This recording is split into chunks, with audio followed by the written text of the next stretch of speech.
Benar Tuhan, kami mau berikan hati kami. Kami mau persembahkan hati kami Tuhan hari ini.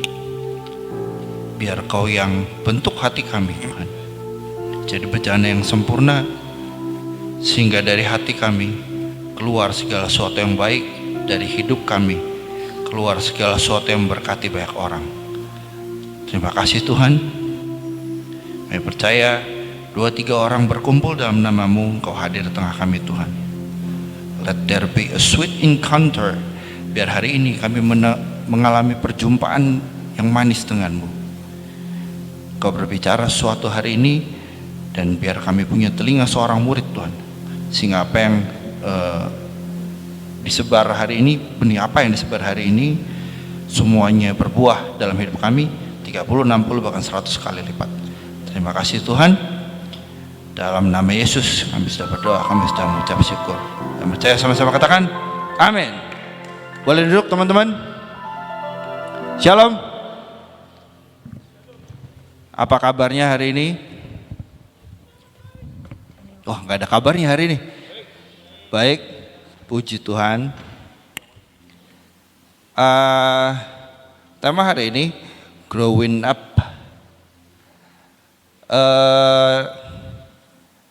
Siapa di sini nggak mau dewasa, maunya jadi anak kecil terus? Ada? Ada? Nggak ada ya? Semuanya mau growing up, semuanya mau tumbuh jadi dewasa ya. Ini saya waktu dapat temanya terus cari-cari gambar lucu nih, ketemu anak kecil nyiramin dirinya sendiri supaya bertumbuh gitu ya.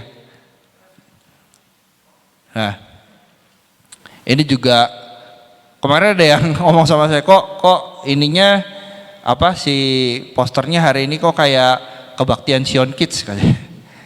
Jadi saya tuh pasti hari background buat ini, terus ketemu foto ini keinget sama anak saya. Anak saya, kalau yang belum tahu mungkin ada beberapa yang baru, anak saya baru umur 3 tahun, minggu depan baru mau sekolah. Jadi saya benar-benar ngikutin gitu perkembangannya dari benar-benar ceprot bayi sampai sekarang umur 3 tahun. So many things happens gitu. Jadi banyak sekali yang berubah.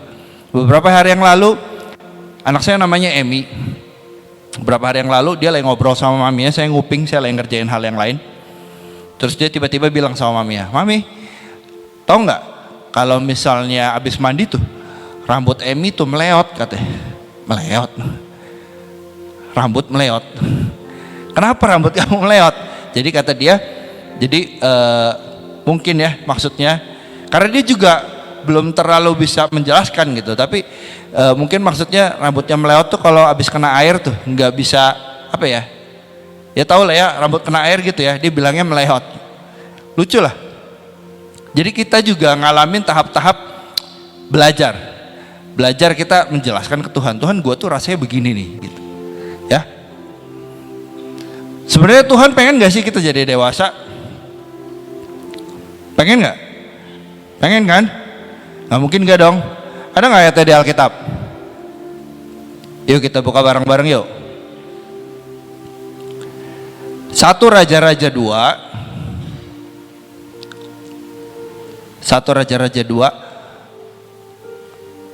ayat 2-4. 1 Raja-Raja 2 ayat 2-4. Yang udah ketemu katakan amin. Teman-teman boleh tayangin yang itu nggak, yang tadi? Jadi ceritanya hari-hari itu Raja Daud lagi mau meninggal. Kalau sekarang mau meninggal dibikin bercandaan ya di TikTok, rasanya mau meninggal. Aduh, jangan teman-teman, jangan cepet-cepet. Kamu harus selesaikan hal besar dulu di dunia ya. Jangan bercanda kayak gitulah. It's not good. Ya.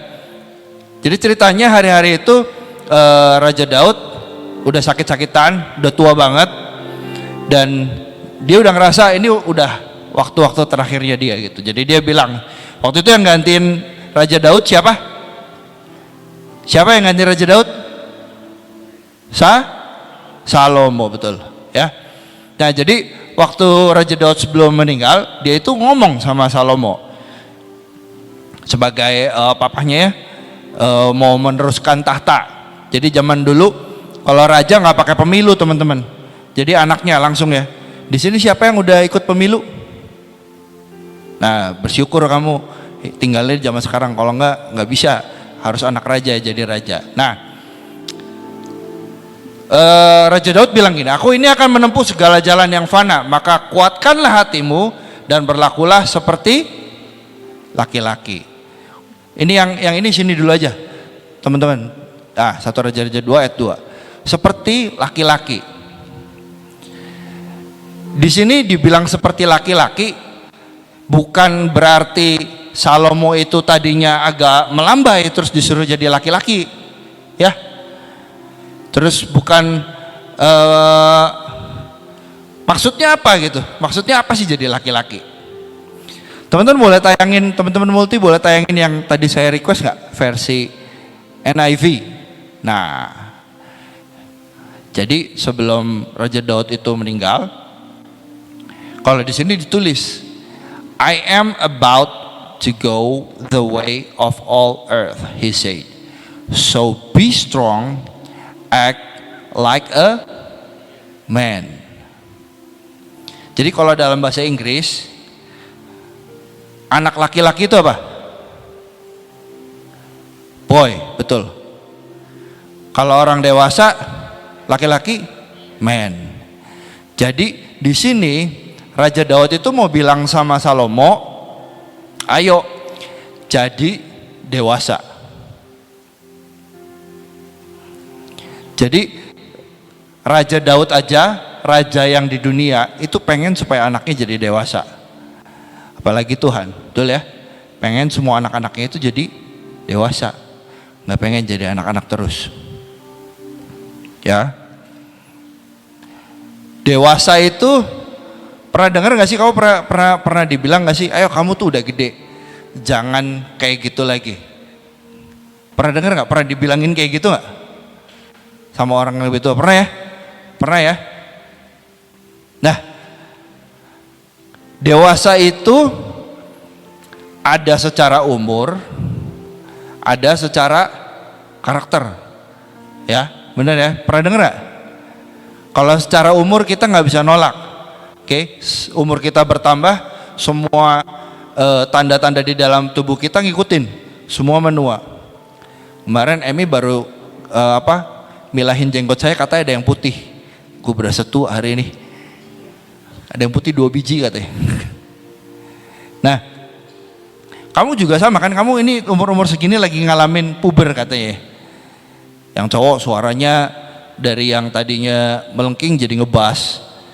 Saya kaget tuh, berapa lama nggak ketemu siapa? Otnil waktu itu ya. Tiba-tiba suaranya jadi ngebas.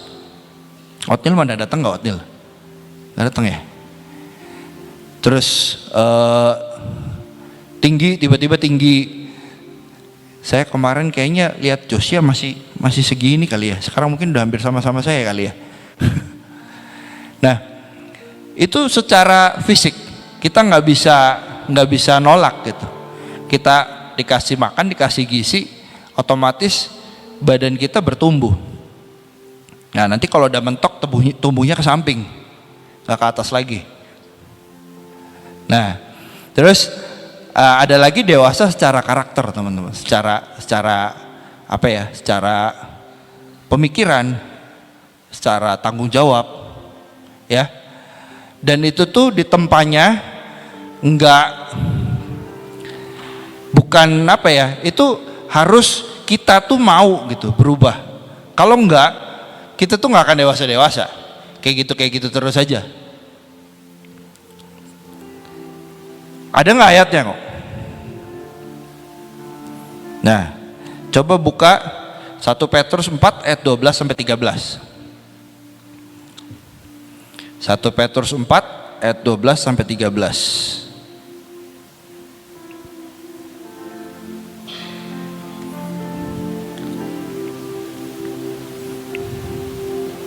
Nah,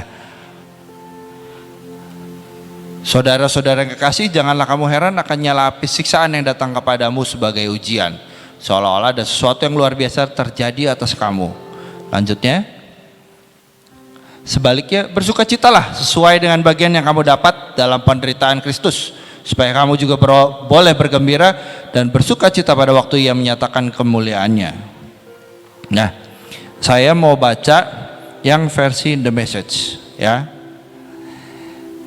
Ini kalau kamu punya Alkitab The Message, judulnya tuh bagus. Dia bilang glory just around the corner. Kemuliaan itu dekat. Dekat. Just around the corner. Ya. Tuh judulnya.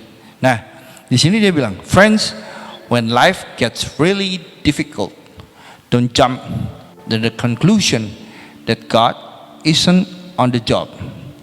Waktu hidup itu susah, gets really difficult, hidup itu jadi sangat susah, jangan membuat keputusan bahwa Tuhan tidak bekerja. Lanjut. Instead, be glad that you are in the very thick of what Christ experienced. This is a spiritual refining process with glory just around the corner. Tapi be glad, bersukacitalah, karena you are in the very thick of what Christ experienced. You are in the very thick itu sebuah frase, artinya tuh kita itu sedang ada seperti apa yang Tuhan Yesus alami, Christ experienced. Ini tuh proses refining. Refining itu memurnikan. Kalau kamu misalnya pernah lihat orang nambang emas nggak? Nah, kalau emas ditambang itu bentuknya nggak emas murni ya, harus dimurnikan dulu dia jadi emas murni. Nah, ini memurnikan secara spirit, memurnikan secara roh. With glory just around the corner. Dan kemuliaan akan mengikutinya. Jadi jangan kecewa sama Tuhan. Ya, nanti ujungnya ada kemuliaan. Nah, saya mau cerita. Jadi saya tuh minggu kemarin ya, awal bulan kan ada CG ya. CG itu yang datang waktu itu di CG saya cuman beberapa orang, 4. Saya cerita tentang pengalaman saya kuliah. Dulu saya pernah cerita di sini, cuma mungkin beberapa ini teman udah baru lagi, mungkin baru ketemu saya juga. Jadi saya mau cerita lagi, nggak apa-apa ya. Kalau udah pernah denger nggak apa-apa ya. Ini anggap aja versi 2.0, versi upgrade, ya, versi update. Saya mau cerita. Jadi ada beberapa tahap di dalam hidup saya yang bikin saya grow up, lebih mature, lebih dewasa. Salah satunya itu kuliah. Nanti ada lagi nikah, punya anak, tapi kayaknya kurang relate sama kamu ya. Lebih baik saya cerita yang waktu saya kuliah. Dan berapapun saya lihat di sini ada kelas 12 ya, yang mau kuliah ya. Nah, saya udah cerita kemarin kan waktu kamu lulusan, ada sedikit cerita tentang saya kuliah. Saya hampir di DO dan sebagainya. Saya mau cerita hari ini. Nah, jadi ceritanya teman-teman, saya kuliah tuh udah berapa tahun yang lalu ya? Hampir 2 dekade yang lalu. biar nggak terlalu kelihatan tua banget ya. Hampir 2 dekade yang lalu. Dekade tuh berapa? Google berapa tahun ya? Sekarang gampang, tinggal googling. Nah, hari itu saya tuh udah bukan orang yang bingung untuk menentukan jurusan. Saya tahu saya suka mesin-mesinan dan sebagainya. Jadi saya waktu itu mau ambil teknik mesin. Tapi sebelum saya kuliah sekitar kelas 2 SMA, ada saudara saya datang. Dia lulus dari teknik mesin, pokoknya di luar negeri dah. Saya lupa universitasnya apa.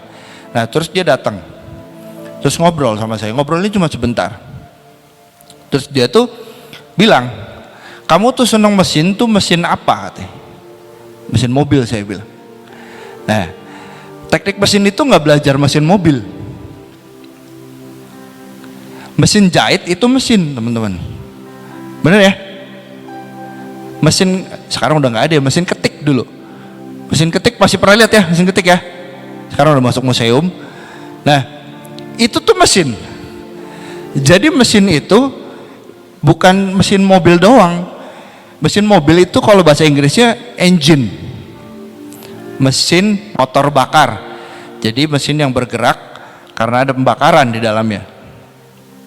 Nah, jadi terlalu luas kalau kamu cuma pengennya mesin mobil katanya. Nah, terus dia bilang, udah kamu kalau misalnya mau yang luas, sekalian aja jangan belajar mesin doang, belajar semuanya, sepabrik katanya. Ada namanya teknik industri. Terus gue pikir, wah kayak seru juga nih teknik industri. Jadi dari detik itu saya putuskan saya akan kuliah teknik industri. Nah, ya kan? Terus menjelang dekat-dekat, saya punya beberapa pilihan. Terus sempat ngobrol juga sama beberapa yang udah pernah kuliah ya tentunya ya. Jadi waktu itu saya ada kepikiran ke Jerman. Cuma waktu itu ternyata bahasa Jerman itu sulit sekali teman-teman. Bom cuma bisanya ich liebe dich doang. Ngerti nggak ich liebe dich apa? Itu I love you dalam bahasa Jerman. Nah, jadi ternyata bahasa Jerman itu orang yang sudah belajar di sini pun di Jermannya harus belajar bahasa Jerman lagi, paling nggak setahun katanya. Jadi buat saya kayaknya itu wasting time, terlalu eman lah waktunya 1 tahun. Jadi saya pikir udah saya kuliah di sini aja. Nah, waktu itu saya kepikiran kuliah itu nggak mau di kota, jadi saya merasa Cirebon itu sangat panas. Bener ya, Cirebon panas ya. Dari dulu, sekarang dan selamanya panas Cirebon. Nah, tidak pernah berubah. Jadi saya itu dulu pengen kuliah di tempat yang adem. Jadi udah 17 tahun gitu tinggal di tempat yang panas, pengen ngerasain di tempat yang adem. Yang dekat kayaknya Bandung ya, paling dekat. Nah, ceritanya ke Bandung saya. Di Bandung ada beberapa universitas yang lumayan ya, punya nama ya. Nah, saya itu sangat sangat seneng sama ITB, Institut Teknologi Bandung ya. Pengen banget, rasanya kalau masuk situ tuh kayaknya prestis banget lah, kayak highest levelnya gitu ya. Nah, saking pengen ya masuk ke ITB, jadi dulu itu ada bimbel, bimbingan belajar khusus buat ngadepin, kalau dulu tuh namanya apa ya, UMPTN, ujian masuk perguruan tinggi negeri. Sekarang namanya apa ya, SBMPTN apa Rane? SBMPTN ya, dengan singkatannya itulah ya pokoknya ya. Nah, jadi waktu itu ada bimbel yang untuk masuk UMPTN, untuk masuk perguruan tinggi negeri. Itu bimbelnya kayak sekolah teman-teman. Jadi kamu kalau dari kelas 3 ke kuliah, liburnya panjang ya, bener ya? Lebih dari sebulan rasanya ya? Enggak sekarang? Enggak juga? Ya pokoknya dulu zaman saya tuh panjang. Jadi habis lulus SMA tuh panjang. Nah, itu orang lain mah liburan, saya mah sekolah lagi.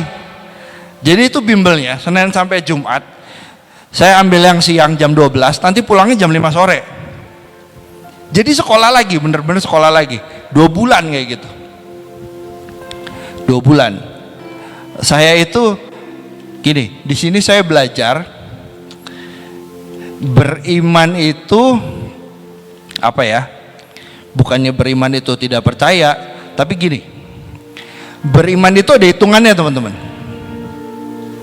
Nah, saya ini berhitung.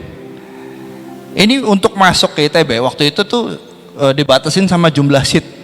Ya, jadi dia tuh cuma terima sekian mahasiswa, nggak lebih.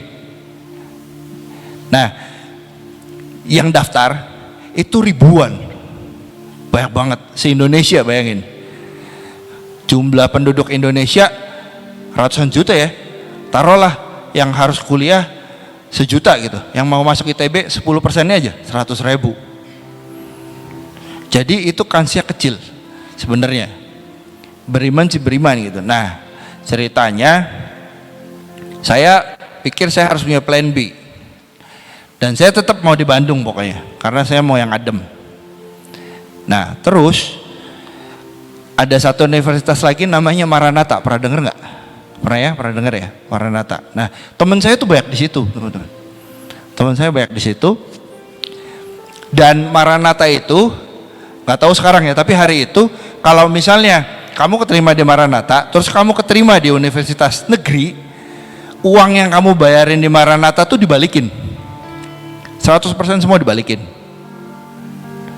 Nah, jadi saya pikir apa salah ya daftar di Maranatha. Saya daftar, sama teknik industri juga. Nah, terus saya itu ya ngejalanin ikut bimbel dan sebagainya. Sampai ceritanya udah deket nih ujiannya. Mami saya tuh bilang, kok kamu yakin dah mau masuk ITB? Maksudnya mami saya bukan underestimate ya, apa ya, lebih ke ya dia juga ngerti lah kansnya itu kecil. Jadi ada beberapa sepupunya mami saya yang kuliah di Bandung, itu kuliahnya di Parahyangan. Pernah denger ya Parahyangan ya? Nah, mami saya tuh bilang, kamu kenapa nggak coba di situ?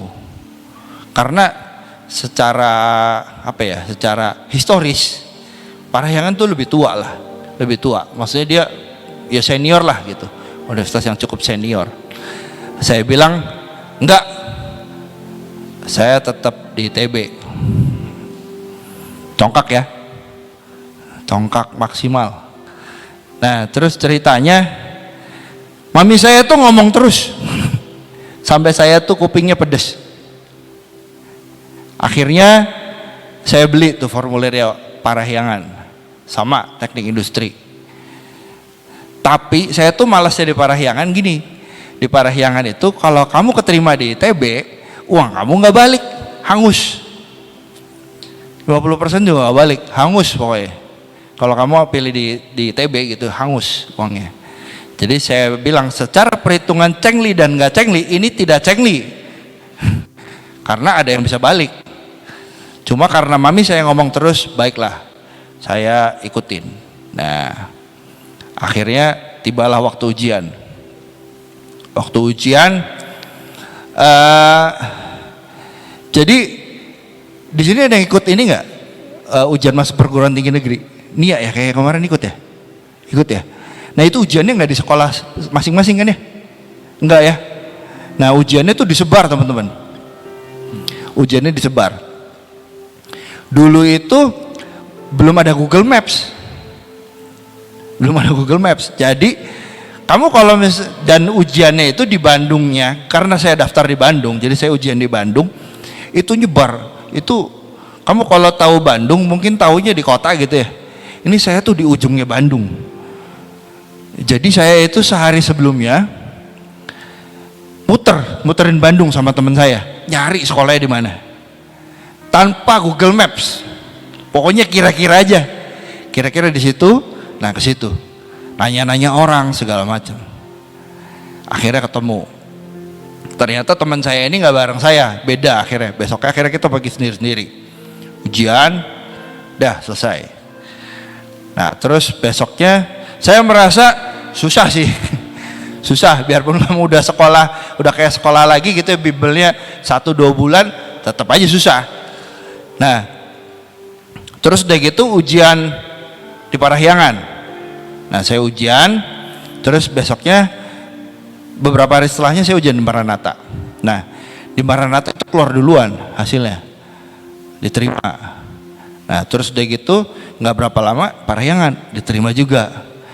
Nah terus dari pengumuman di Parahyangan sama pengumuman di ITB, di tengah-tengahnya itu ada deadline pembayarannya Parahyangan. Jadi gambling ya, ini keterima enggak nih di ITB? Kalau keterima gue bayar, hilang nih duit nih ya. Zaman dulu tuh lumayan teman-teman, uang masuk. Sekarang juga sama ya, uang masuk kuliah tuh bisa beli motor lah ya, motor apa sih, motor ya standar lah, kayak Honda Beat gitu bisa lah ya. Nah zaman dulu juga sama kurang lebih segitu. Kan sayang ya uangnya ya kalau misalnya sampai hilang.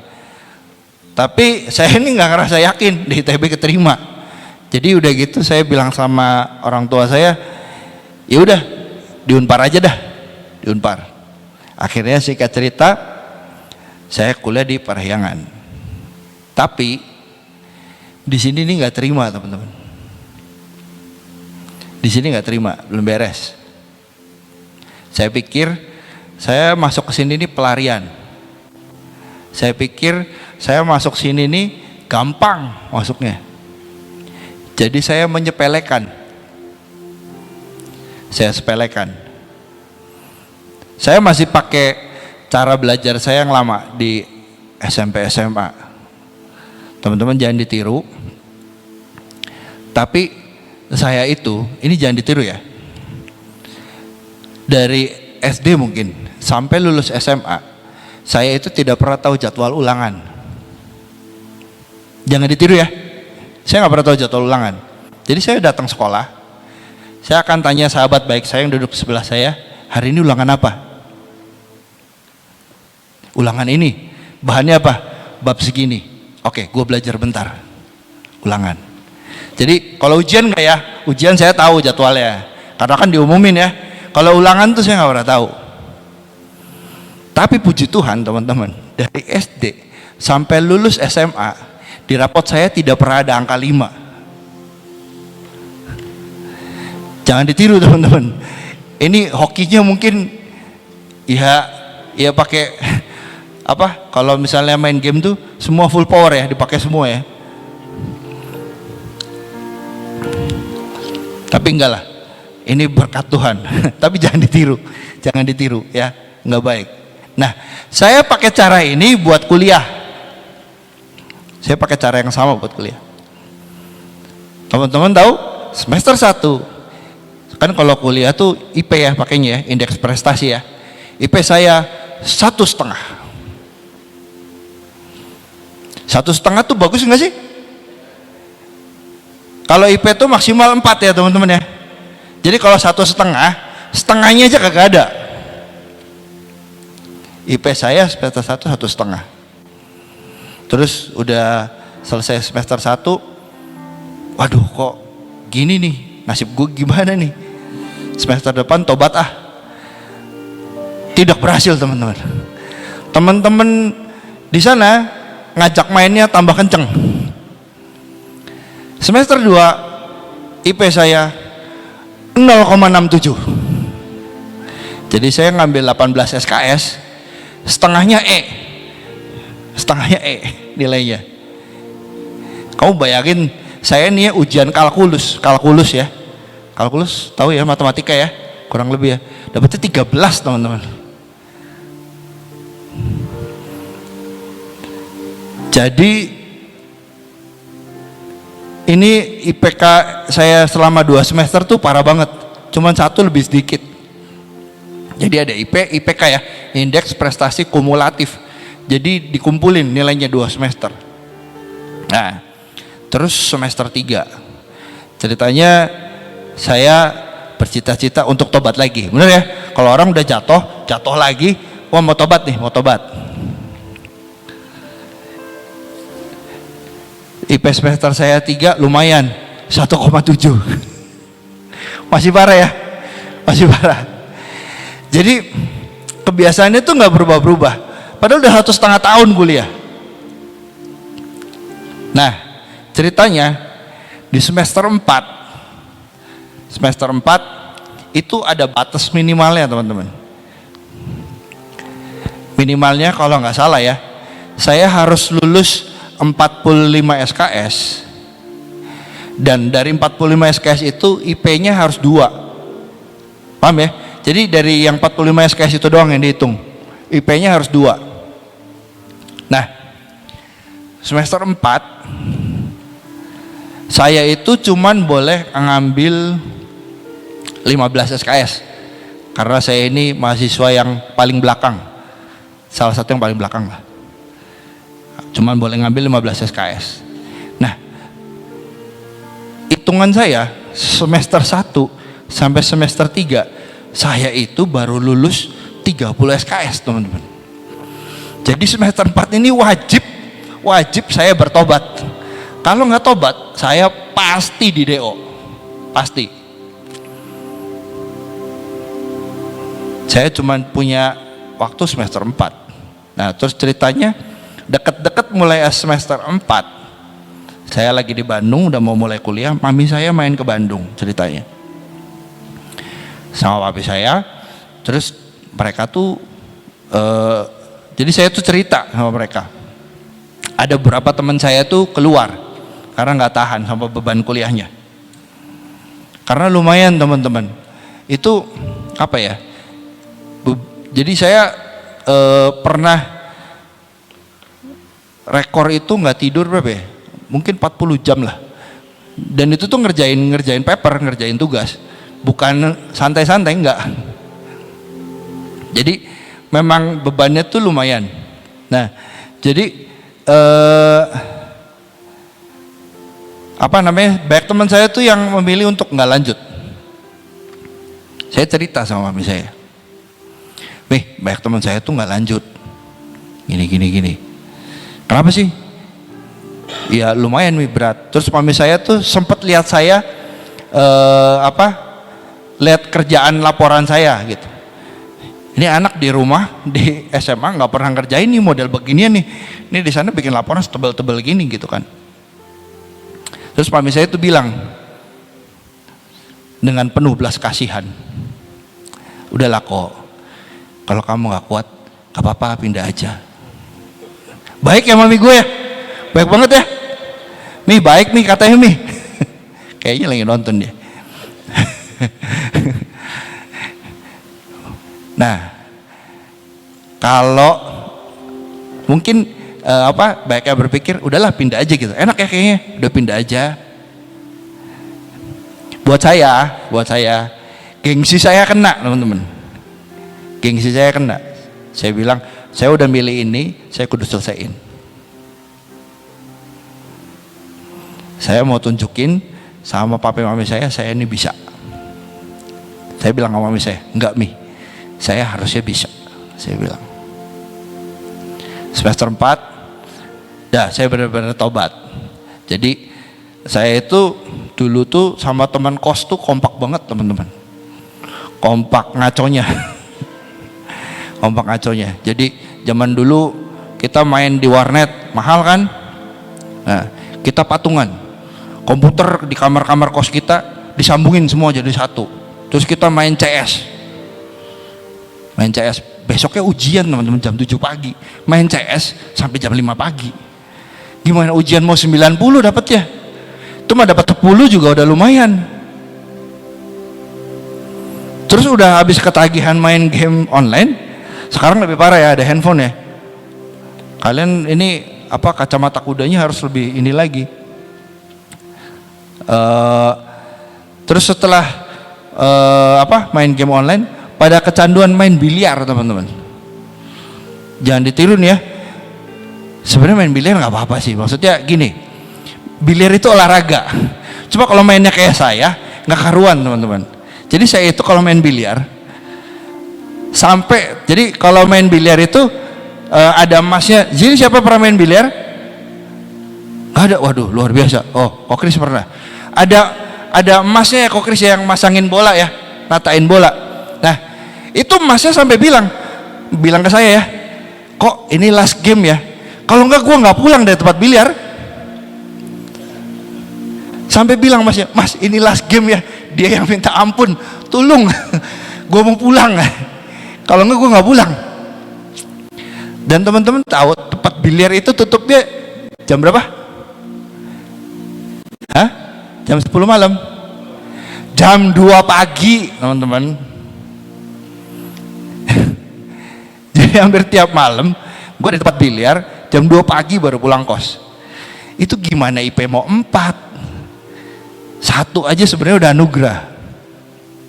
Akhirnya semester 4 gue tobat, udah jangan aneh-aneh dulu, bener-bener fokus belajar. Ternyata bisa tuh, Semester 4 setelah gue tobat, setelah gue serius, IP saya semester itu 3, teman-teman.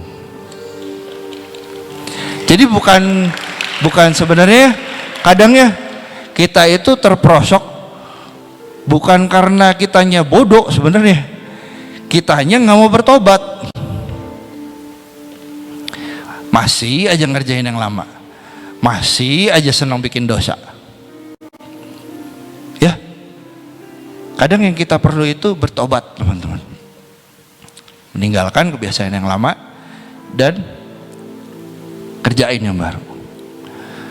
Bahkan di semester 6 kalau nggak salah ya, apa semester 7 saya lupa, saya sempat apply jadi asisten dosen dan saya diterima jadi asisten dosen. Lumayan, teman-teman, ngajar itu uang jajan sebulannya lumayan banget. Jadi kalau misalnya memang kamu punya kesempatan, terus saya jadi punya pengalaman belajar ngomong di depan begini, ngajarin orang, itu sangat-sangat lumayan. Ya, bayangin dari orang yang hampir di DO bisa diangkat Tuhan jadi asisten dosen. Kalau kita mau bertobat, kita mau tinggalin yang lama, kita kerjain yang baru, yang dari Tuhan. Ya, tapi kalau bisa jangan sampai jeblos kayak gua dulu, ya. Jadi dari awal udah benar-benar aja, karena kalau kayak saya awal-awalnya jeblos nilainya, itu semester terakhir, aduh beratnya. Jadi teman saya itu ada yang semester 8, dia udah bisa sambil kerja, dia cuma ngerjain skripsi doang. Saya semester 8, semester terakhir, masih ngambil 20 sekian SKS, masih kuliah setiap hari, masih ngajar juga. Jadi memang teman-teman, kalau kita nakal harus ada harga yang dibayar. Jadi ya manusia memang gak lepas dari dosa, cuma pastikan harga yang nantinya kita bayar jangan terlalu mahal. Sakit bayarnya, nggak enak. Ya. Nah, terus kalau kita tobat, Tuhan tuh kasih bonus, teman-teman. Tuhan kasih bonus. Apa bonusnya? Jadi saya kan tadinya mau di ITB, ya, sangat pengen banget di ITB. Ternyata kuliah dulu ya, sekarang nggak tahu. Kuliah di Unpar itu semester 3 dan semester 4 teknik industrinya ada praktikum yang mesinnya itu nggak ada di Unpar. Mesinnya cuman ada di ITB yang paling dekat. Ya universitas lain juga ada, cuma masa ke Jakarta gitu kan, praktikum doang. Jadi saya itu 2 semester ngalamin praktikum di ITB. Nah, nyicip kan ITB kayak gimana? Nah, terus saya tuh ya ngucap syukur. Ternyata kuliah di ITB ada ngerasain sedikit. Biarpun ya ujung-ujungnya balik lagi ke Unpar gitu. Nah, tapi yang paling ultimate ya, orang bilang ultimate ya, bonus yang menurut gua paling nampol. Ceritanya mau bikin skripsi. Jadi mau bikin skripsi itu kamu bisa ngajuin penelitian, terus kamu pilih dosen pembimbingnya yang akan membimbing kamu bikin skripsi. Tapi kalau kamu bingung, kamu tuh bisa ngehubungin dosennya, Pak atau Bu, saya mau bikin skripsi, Bapak atau Ibu punya topik nggak yang saya bisa kerjain? Nah, ceritanya saya itu bingung, teman-teman, mau bikin skripsi apa ya? Akhirnya saya tuh nanya sama salah satu dosen yang senior lah di kampus, Pak, Bapak punya project apa nggak yang kita bisa bantu kerjain? Jadi waktu itu saya sama teman-teman saya berlima, kita sama-sama bingung, nanya sama dosen itu. Nah, terus udah itu si bapak dosen ini bilang, oh saya punya topik, kamu mau nggak kerjain? Apa Pak topiknya? Hari itu namanya Holonic Production System, sistem produksi holonik. Kurang lebih ya, kalau zaman sekarang itu terkenalnya AI, Artificial Intelligence. Tapi nggak bikin programnya, cuman sampai algoritma. Paham ya? Algoritma tuh cara berpikir si programnya. nggak sampai jadi program. Nah, mau ngerjain. Hari itu Google itu baru awal-awal booming teman-teman. Database-nya belum sebanyak sekarang. Waktu kita search di Google, itu cuman ada dua literatur tentang itu yang pernah bikin di Indonesia, senior kita. Nah, sisanya itu rata-rata bahasa Inggris. Berarti maksudnya di sini tuh masih jarang lah, masih jarang. Nah, terus kita bilang sama si Pak dosennya, Pak, karena kita tuh kan berlima ceritanya, ini kerjaan skripsi tuh harusnya satu-satu ya, satu orang satu skripsi kan. Nah, kita tuh berlima kerjain 5 skripsi, topiknya akhirnya sama, tapi bagiannya beda, jadi outputnya tuh beda, makanya diperbolehkan gitu, kerjain topik yang sama berlima, tapi sendiri-sendiri ya, bukan kerja kelompok bikin satu skripsi, enggak, satu orang tetap satu skripsi. Nah, yang lucunya teman-teman, kan dosen pembimbing itu boleh lebih dari satu ya. Nah, si dosen saya ini bilang, saya punya rekan yang mau membimbing kamu juga, profesor siapalah, saya nggak usah sebut nama ya, profesor siapa. Nah, bapak ini ngajarnya di ITB teman-teman. Jadi saya itu kuliahnya di Unpar, kalau bikin skripsi bimbingannya di ITB. Beberapa kali lah saya ke ITB bimbingan.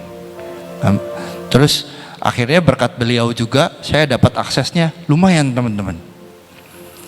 Saya dapat akses ke pabriknya pabrik ini Mitsubishi di Jakarta. Jadi saya beberapa kali ke Jakarta untuk ambil data Mitsubishi, terus kita kerjain. Jadi ada bonus terakhir tuh, kamu bisa ngerasain kan bikin skripsi di ITB. Walaupun tetap ya, nanti sidangnya saya tetap di Parahyangan dan saya pun lulusnya di Parahyangan gitu. Cuman di skripsi saya ada dosen ITB di situ tertulis. Jadi waktu hidup membawa kita nggak sesuai sama apa yang kita pikirin, apa yang nggak pernah dilihat mata, apa yang nggak pernah didengar telinga, Tuhan sediakan bagi orang yang mengasihinya. Ada amin? Amin. Ya, kalau kamu lihat hari ini hidup kamu nggak sesuai sama plan kamu, tenang teman-teman. Tuhan itu kerjanya behind the scene. Kata Koloki kemarin ya, Tuhan itu tahu tujuannya kita, kayak Google Maps ya.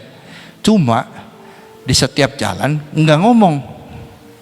Kamu pernah nggak pakai Google Maps lagi lurus gitu, terus Google Mapsnya ngomong, woi aja miring-miring, woi aja miring-miring, pernah nggak? Lurus, woi lurus, pernah nggak? Enggak kan? Deket belokan baru ngomong, 200 meter lagi belok kiri atau kanan. Nggak setiap lagi santai terus dia ngomong, enggak. Nah, Tuhannya kita itu works that way, bekerja seperti itu teman-teman. Waktu kamu ketemu persimpangan, tanya sama Tuhan, Tuhan saya harus yang mana? Kalau sampai saya ternyata salah, benerin, paksakan supaya saya ini jadi bener ya.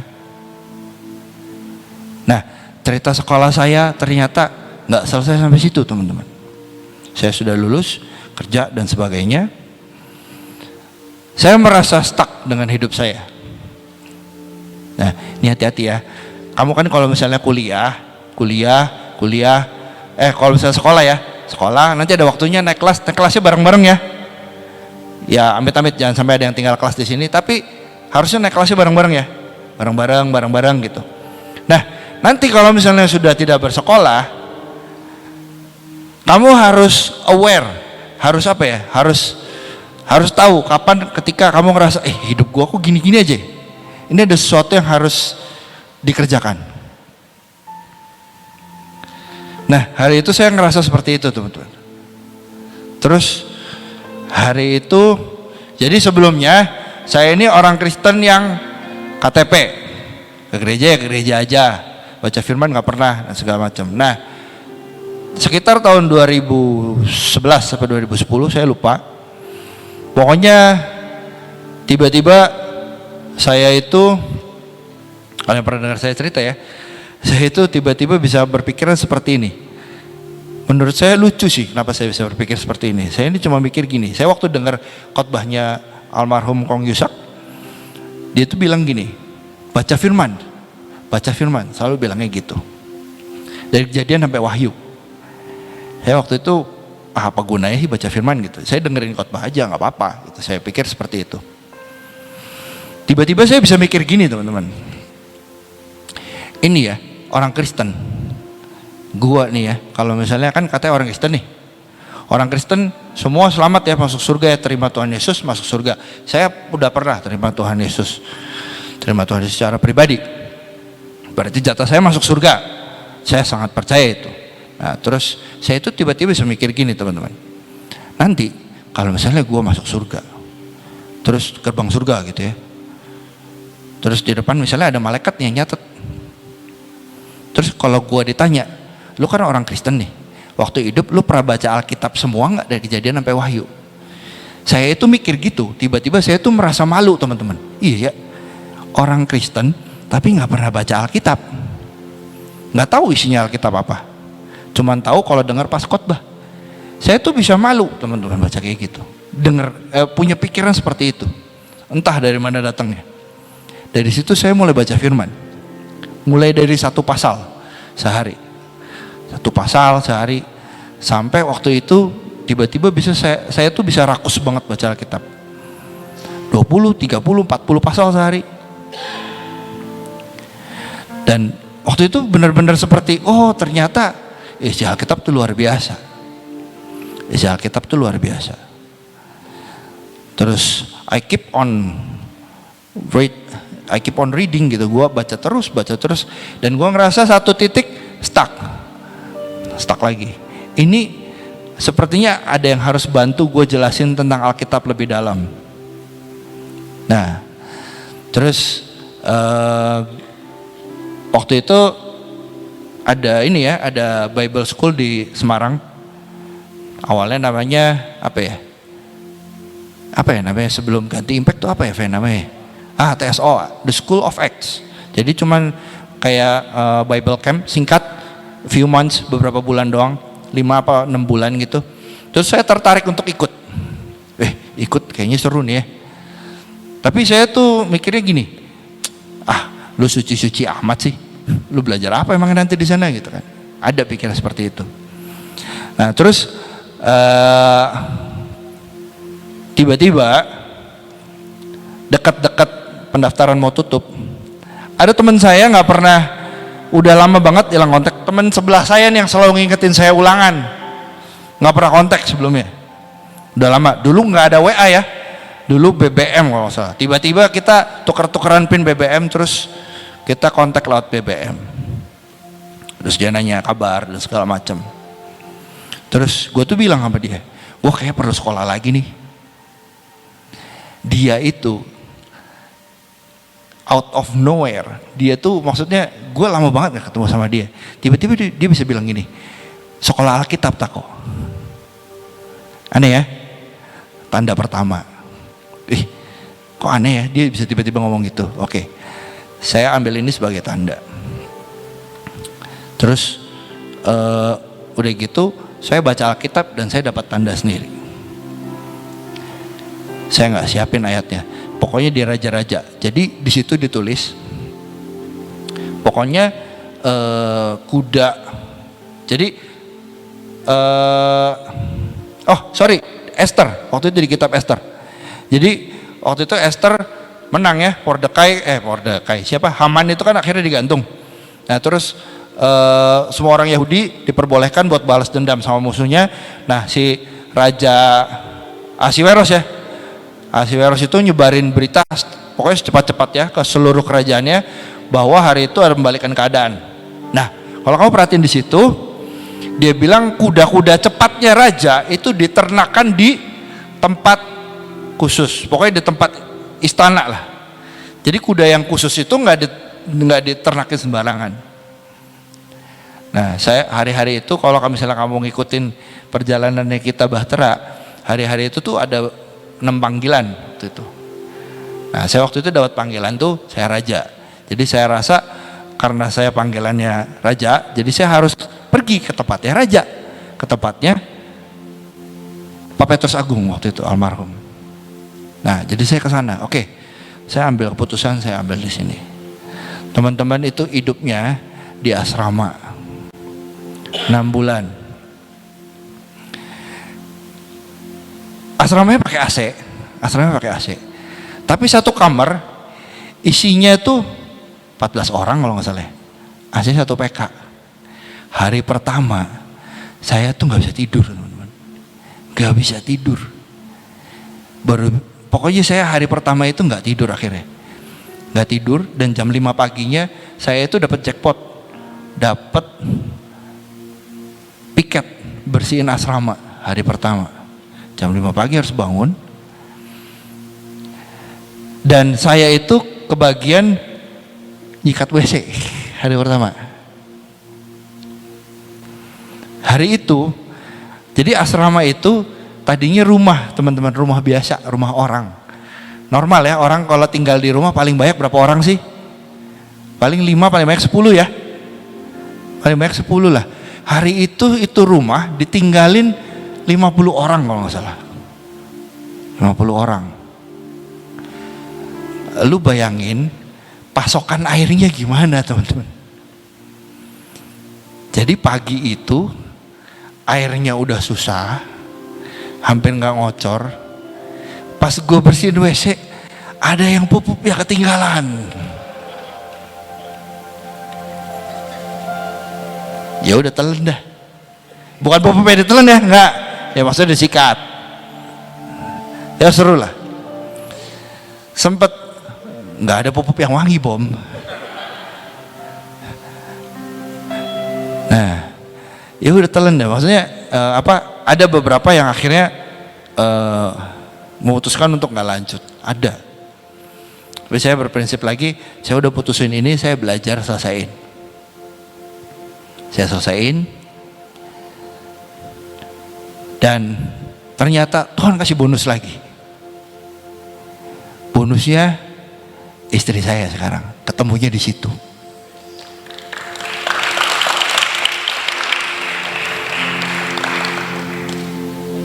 Itu kalau nggak sama istri gue nggak tahu lah hidup gue kayak gimana hari ini.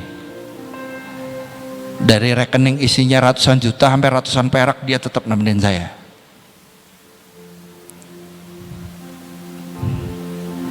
Beneran, teman-teman, saya tuh pernah di rekening tinggal 500 perak. Kita berdoa bareng-bareng, Tuhan bikin mujizat. Ya, ada bonus-bonus waktu kamu selesaikan sesuatu. Nah, ini terakhir, kemarin Oma nyuruh beberapa orang termasuk saya dan Bom sekolah lagi ya, Bom ya. Sekolah lagi. Dan karena sekolahnya disambil kerja, saya bikin skripsinya detik-detik terakhir. Seminggu terakhir begadang sama Ko Bom bikin skripsi. Nggak tidur 2 hari kayaknya ya, Bom ya. Terus kita seminggu kemudian sidang di Jakarta. Puji Tuhan, lulus lagi. Kuliahnya online waktu itu.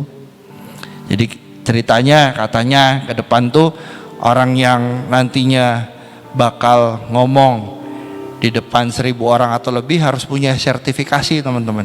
Nggak boleh sembarangan.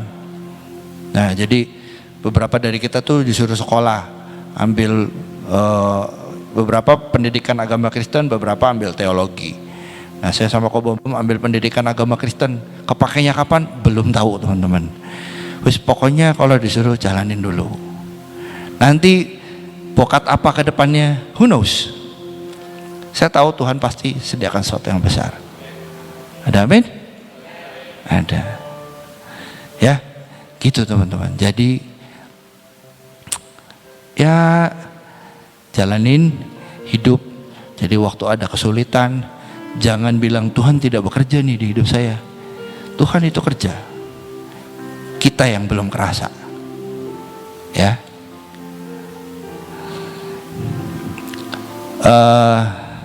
penutup lah ya, udah 7.40. Kita cepat aja hari ini. Jadi tahun ini nih cukup tahun yang luar biasa, tahun yang bikin pusing.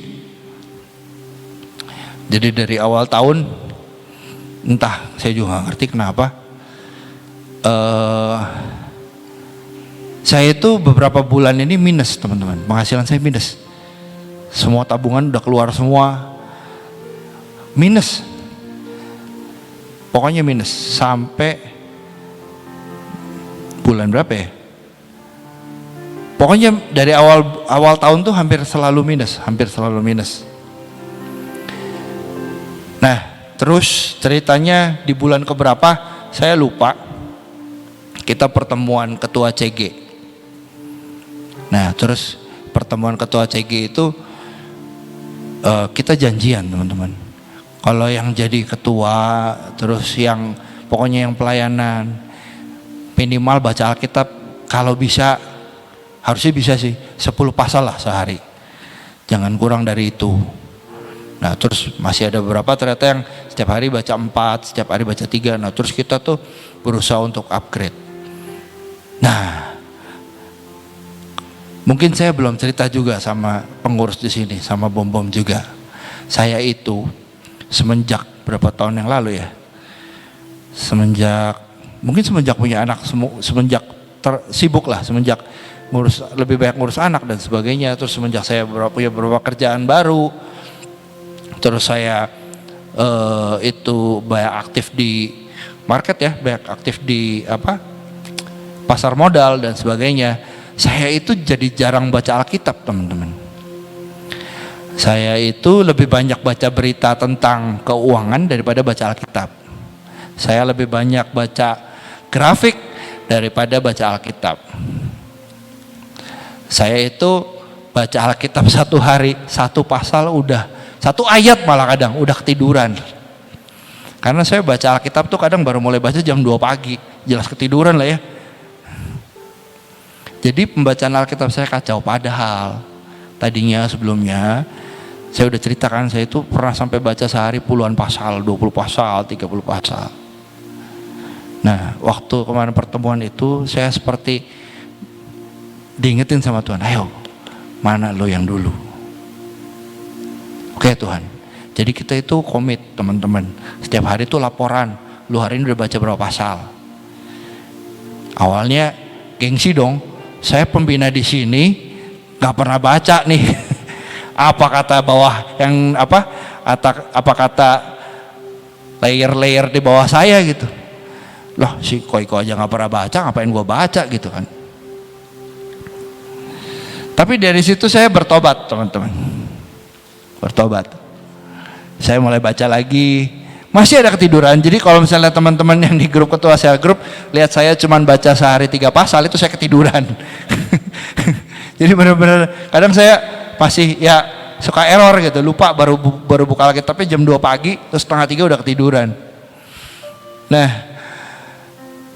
saya belajar bertobat, teman-teman. Enggak, udah, pokoknya gue mulai baca Alkitab lagi. Apakah langsung ada mujizat terjadi membalikan keadaan? Seperti saya bilang tadi, ada harga yang harus dibayar. Jadi beberapa bulan kemarin itu, luar biasa dah pokoknya kalau saya ceritain. Pokoknya semua serba mepet. Udah mah anak mau masuk sekolah ya. Mungkin kamu belum ngerasain ya, tapi jangan sampai ngerasain lah. Kamu bisa jangan mepet ya. Nah, pokoknya sangat-sangat sangat-sangat ngepas banget. Sampai saya itu satu titik sedikit hopeless lah. Tuhan bener enggak sih? Are you really working behind the scenes? Tuhan bener enggak sih lagi kerja ini nih? Awal bulan, teman-teman, awal bulan ini ada perjamuan kudus ya di di PD umum ada perjamuan kudus ya. Saya itu dapat rotinya yang ada ayatnya tuh, dapat ayat semua kan. Nah ayatnya itu bilang Tuhan adalah gembalaku, takkan kekurangan aku. Tak hitung-hitung, iya gue nggak pernah kurang ya. Biarpun minus ada aja, nggak kurang teman.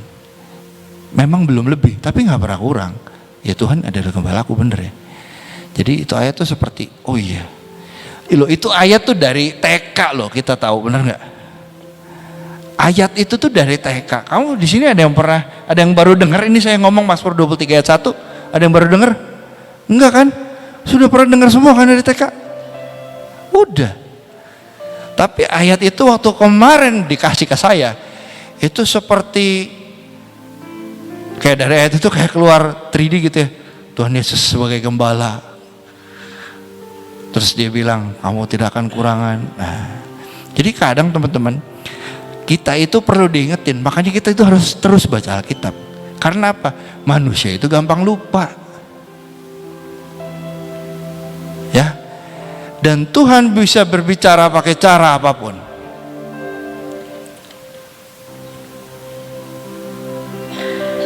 Dan teman-teman tahu gak? Setelah saya dapat ayat itu, berapa hari setelahnya saya lagi malam-malam lagi ngerjain beberapa hal depan komputer, Civega WA saya. Jadi saya itu kerja di luar kamar, karena kalau saya kerja di kamar pakai laptop, anak saya nggak mau tidur, ngeliatin terus.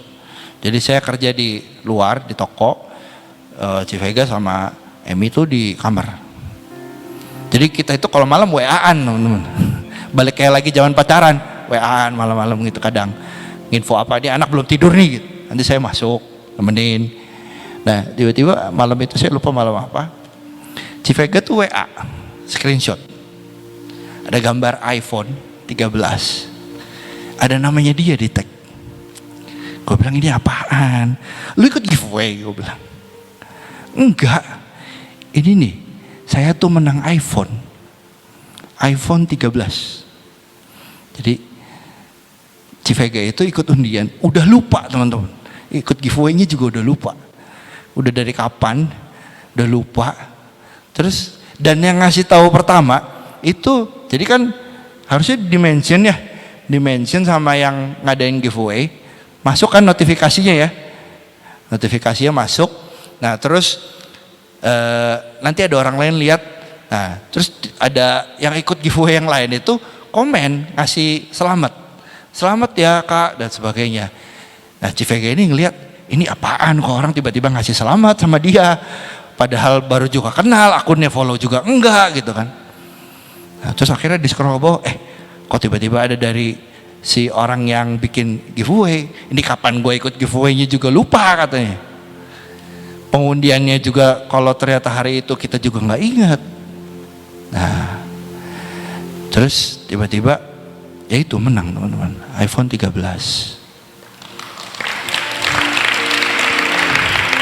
Kok kenapa bukan yang Pro Max? Jangan tanya saya sama Tuhan yang ngasih.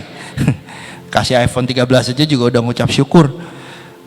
Dan di situ Tuhan tuh seperti bilang sama saya, kok kalau gue yang dandanin minimal kelasnya begini, iPhone. Kamu kenapa khawatir sama hidupmu? Dan itu teman-teman, aduh, gue tuh sampai, oh gitu ya Tuhan kerjain. Jadi teman-teman, jangan kecewa sama Tuhan. Jangan. Don't ever think. Jangan pernah mikir kecewa sama Tuhan. Jangan. God is still good, and all the time God is always good, bahkan beyond good. Ya. Dan tahu nggak sih, maksudnya, jadi Civega itu memang terkenal sering menang giveaway. Ya, kalau kamu tahu. Jadi kalau dengar berita Civega menang giveaway itu udah bukan sesuatu yang terlalu aneh lah. Nah, jadi ceritanya berapa hari sebelumnya itu Kita tuh sering menang giveaway-nya tuh buat anak, menang giveaway baju anak, shampoo anak, sabun anak, sepatu anak. Jadi kita itu Emi itu banyak sponsornya teman. Baju banyak sponsornya. Kayaknya mungkin 90% bajunya Emi, sepatunya Emi itu dari giveaway. Nah, terus Civega tuh sempat nyeletuk, Tuhan ada paket buat saya gitu.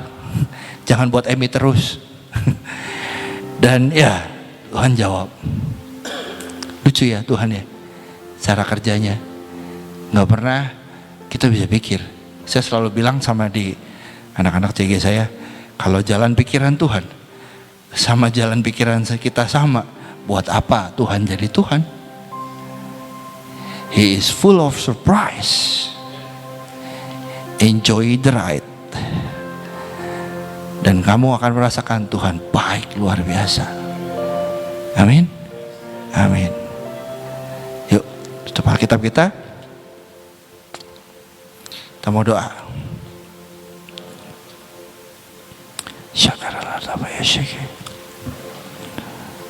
Tuhan Yesus, Bapa kami yang di surga, terima kasih Tuhan buat waktu ini. Kau sangat baik buat hidup kami. Kau luar biasa bekerja dahsyat Tuhan. Kami percaya Engkau saat-saat ini tetap sedang bekerja di hidup kami. Engkau enggak sedang diam Tuhan. Biarpun kami belum lihat apapun, sekepal awan pun kami belum lihat. Tapi ketika kami percayakan hidup kami kepadamu Tuhan, Kau bukan Allah yang diam saja. Kau Allah yang bertanggung jawab atas semua ciptaan-Mu. Dan kami percaya Engkau akan pastikan setiap ciptaan-Mu mendapat hal-hal yang terbaik yang daripada-Mu. Dan kami percaya kami ciptaan-Mu, kami akan terima hal-hal yang luar biasa, yang menakjubkan, yang bahkan kami nggak berani untuk pikirkan, kami nggak berani untuk bayangkan Tuhan, tapi Engkau sediakan. Dan ajar kami tetap percaya Tuhan, buat iman kami tetap teguh, buat kami tetap melihat, dan kami tidak goyah sesenti pun Tuhan. Kami tetap mengandalkan Engkau sebagai Allah yang menuntun hidup kami. Dan kami percaya Tuhan, saatnya nanti tiba, kami akan lihat ada kemuliaan-Mu dinyatakan di hidup kami. Terima kasih Tuhan, terima kasih. Dalam nama Yesus kami sudah berdoa. Yang percaya dan diberkati malam ini, sama-sama kita ucapkan amin. Tuhan Yesus memberkati kita semua.